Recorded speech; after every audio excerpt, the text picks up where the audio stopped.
dernier jour avant la Pâque, Jésus vint à Béthanie où habitait Lazare et qu'il avait réuni l'entre nous.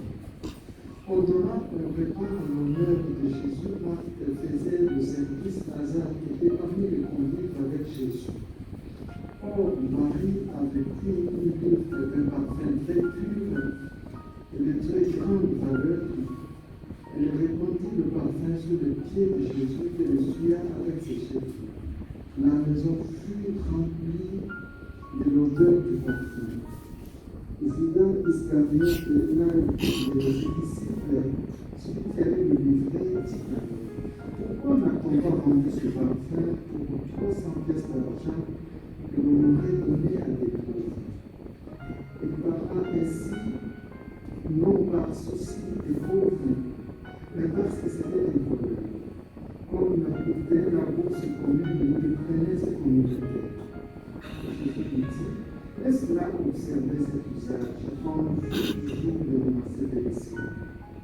Les pauvres, vous en aurez toujours avec vous, mais nous, vous ne l'aurez pas toujours.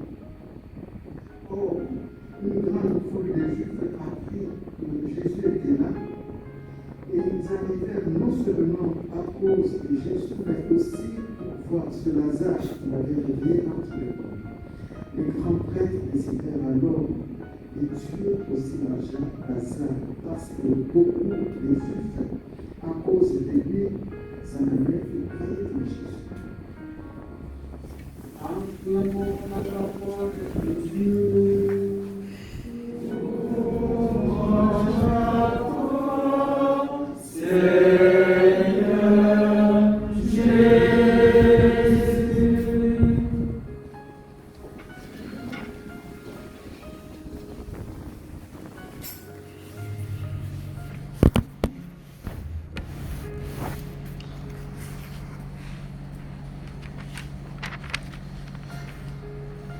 Frères et sœurs, nous sommes rentrés dans la semaine sainte depuis hier avec ce qu'on appelle le dimanche de la Passion.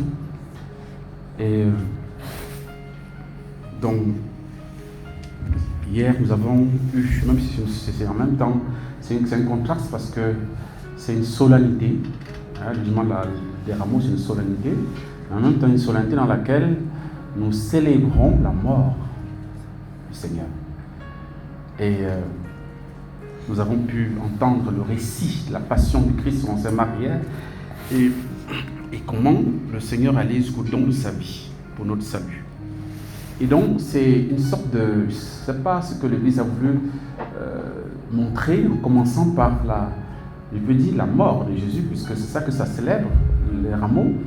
Et comme entre parenthèses, on commence par vivre la mort du Christ et puis on rentre dans une semaine où nous allons nous préparer à la mort du Christ, le vendredi saint. Et dans ce temps, et puis dans le Triduum, parce que le Triduum pascal, c'est vraiment la fine pointe de la semaine sainte. Et nous avons donc, au lendemain des Rameaux, nous avons le lundi saint, qui, on pourrait dire, c'est le lundi de Marie. Pas Marie, la Vierge Marie, Marie de Béthanie. Parce que elle va poser un acte qui va choquer. Qui va choquer par la légèreté, si on peut dire, avec laquelle elle gaspille tout un parfum d'une si grande valeur en une soirée. D'abord, l'épisode que nous avons ici, nous sommes au chapitre 12 de Jean, dans les 11 premiers chapitres, les 11 premiers versets. Le chapitre précédent, c'est Jean chapitre 11. Vous savez ce qui s'est passé dans Jean chapitre 11? Quelqu'un sait? La résurrection de Lazare. Voilà. C'est ce qui s'est passé dans le chapitre précédent. Donc, c'est comme un repas d'action de grâce, des remerciements que la famille de Lazare avec ses sœurs organise pour dire merci. Du retour à la vie de leur frère. C'est un repas d'action de grâce, de joie. D'accord? Et donc, ils sont invités pour ça. Et voilà que Marie va faire, comme d'habitude, va poser un acte qui va choquer. Vous savez que Marthe est spécialiste, hein, des actes qui choquent. Bon, elle ne le fait pas de manière volontaire. En fait, c'est-à-dire que si elle dit volontaire, c'est pas qu'elle veut choquer, non. Elle fait ce que son cœur lui dit. Et donc, au cours de ce repas, on dit Marthe faisait le service, comme d'habitude, quoi. Marthe faisait le service. Et Lazare était parmi les convives, justement, il était, bien sûr, c'était lui qui est un petit peu à l'honneur. C'est grâce à lui que ce repas festif a lieu. Et Marie avait pris un livre d'un parfum très pur et de très grande valeur. Elle répandit le parfum sur les pieds de Jésus, qu'elle essuya avec ses cheveux. Marie, son cœur lui dit de faire quelque chose pour Jésus. Et elle le fait. Elle ne calcule pas. Vous savez que Marie, elle est celle dont on dit qu'on a expulsé 7 démons. Bon, c'est pas trop si c'est la même parce que bon, ça c'est dans Luc chapitre 7. La pécheresse. Et c'est celle qui, lorsque une fois Jésus va à Béthanie, était au pied de Jésus pour l'écouter. On dirait que la Vierge, pas la Vierge Marie, que c'est la raconte. On dirait que Marie de Béthanie aime les pieds de Jésus, particulièrement. Parce que quand vous regardez tous les épisodes dont je viens de citer là, elle est toujours au pied. Dans Luc chapitre 7, elle rentre chez Simeon, parce que Simeon a invité Jésus à manger, et elle rentre chez Simeon, et elle va au pied de Jésus, elle se met à pleurer, elle mouille les pieds de Jésus avec ses larmes, et elle les essuie avec ses cheveux. D'accord?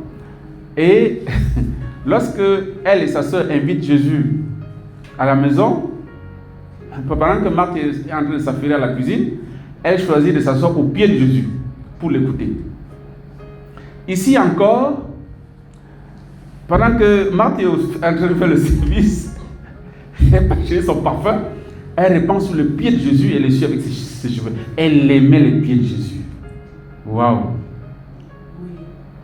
Mais c'est pas, vous me voyez comme moi, c'est pas, je n'invente rien. L'épisode du repas avec là où Marthe reproche Jésus pourquoi il laisse sa sœur lui laisser faire le travail, c'est vous pouvez lire, vous pouvez vérifier dans Luc chapitre 10, verset 38 et suivant. Voilà, c'est écrit, c'est-à-dire elle est au pied de Jésus, donc chaque fois elle est au pied de Jésus. Et aujourd'hui, l'acte qu'elle pose en étant au pied de Jésus, c'est qu'elle répand le parfum, un parfum d'un très grand prix, un parfum qui, pour beaucoup, on pense que c'est le fruit de sa prostitution, puisqu'elle était prostituée, avant que Jésus la délivre. D'accord? Et aujourd'hui, elle veut tout perdre pour Jésus. Elle veut tout dépenser pour Jésus. Elle veut que le dernier souvenir de sa vie passée s'achève, en fait, soit plongé dans son amour pour Jésus, dans cet acte qu'elle pose. Et donc, elle répand ce parfum d'un grand prix. Et on a l'impression, et c'est Jésus va dire, mais elle pose un acte prophétique parce qu'elle est en train d'anticiper ma sépulture. Vous savez que, voilà, avant d'enterrer chez les Juifs, on embaume le corps, on parfume le corps avant de l'enterrer. Donc le geste qu'elle pose, c'est un geste prophétique dans le sens où elle est en train de vivre, en fait, d'annoncer ce qui va se passer. Personne ne pouvait soupçonner ce qu'elle faisait. Je ne sais pas si elle-même se rendait compte de ce qu'elle faisait, parce qu'elle posait un acte prophétique, et vous savez que dans les actes prophétiques, dans les paroles prophétiques, c'est toujours au-delà du prophète. Parce que ce qui est révélé vient, n'est-ce pas, d'un autre, vient de Dieu. Il n'est que celui qui porte la parole prophétique, mais ce qui est dit, le contenu et tout ça, et même les implications, les conséquences de ce qu'il va dire, le dépasse complètement. Et c'est ce qu'elle fait. Elle annonce la mort du Christ. Elle anticipe ce qui va se passer le vendredi saint, au soir, lorsqu'on va descendre le corps du Seigneur.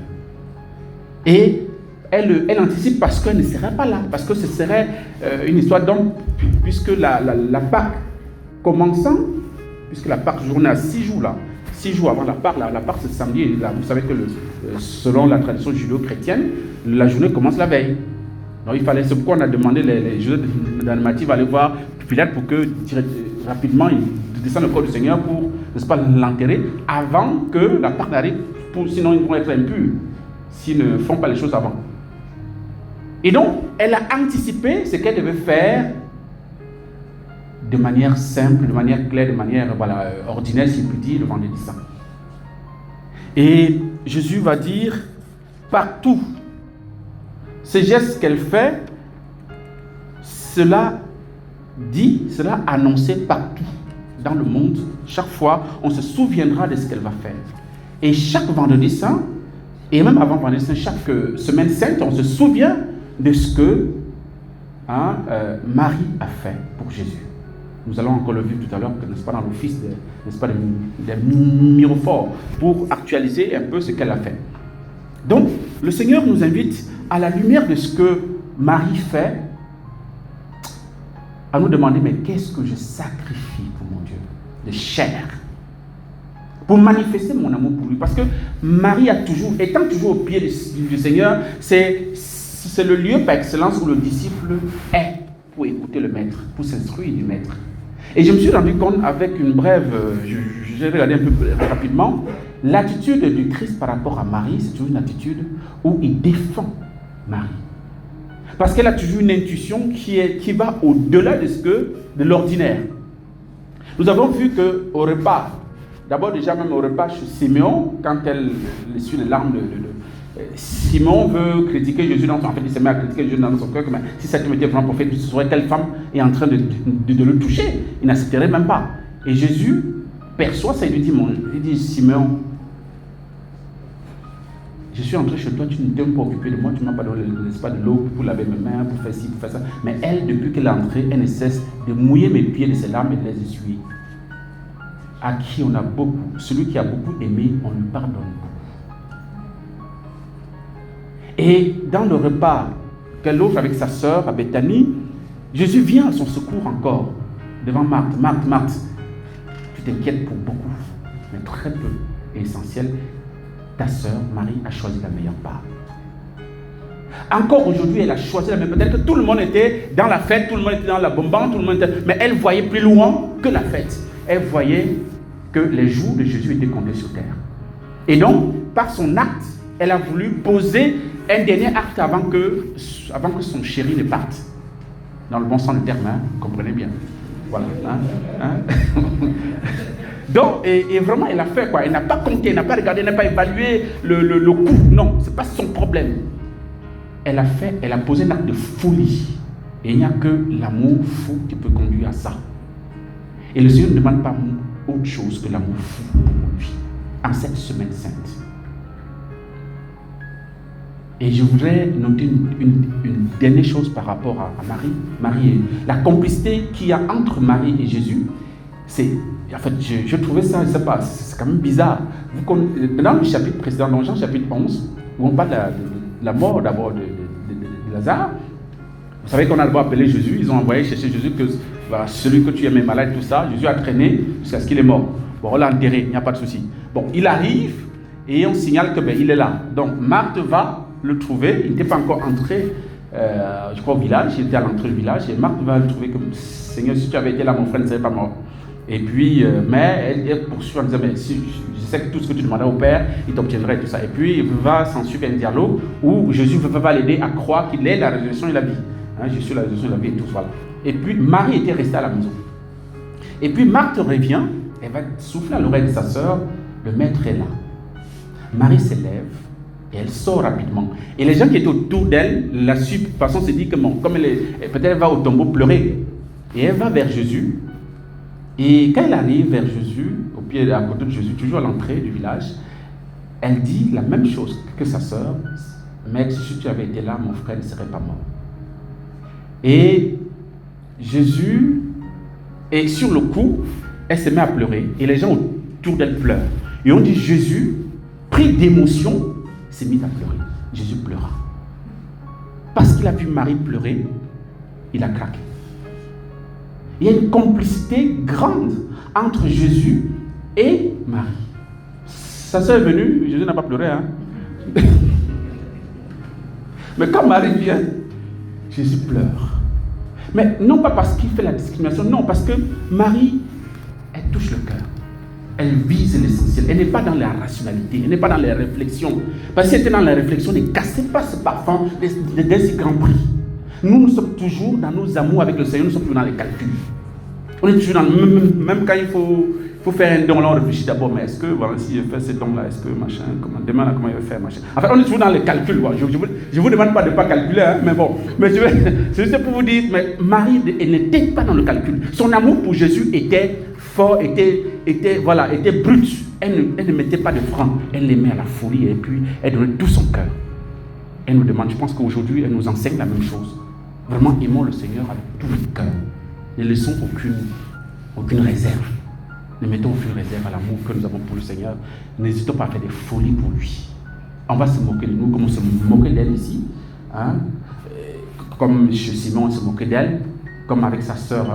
Voilà. Donc, mais on s'en fout. J'ai envie de dire, elle s'en fout. Elle est libre dans son cœur. Elle pose son acte et continue son chemin. Elle le fait pour son Dieu. Que cette grâce nous soit donnée aujourd'hui pour que notre amour grandisse aussi pour Jésus.